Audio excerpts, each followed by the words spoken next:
அதற்கு ஏசா, என் சகோதரனே, எனக்கு போதுமானது உண்டு, உன்னுடையது உனக்கு இருக்கட்டும் என்றான். பாருங்க, ஏசாவுடைய இருதயம் எப்படிப்பட்டதாக இருக்குன்னு சொல்லி.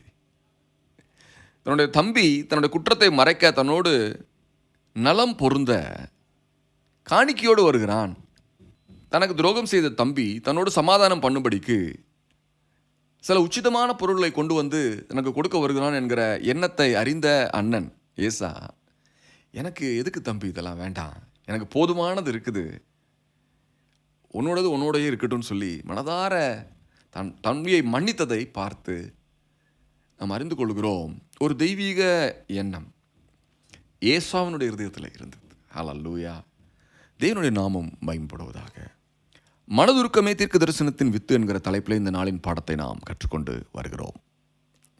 சங்கீதம் 119:9,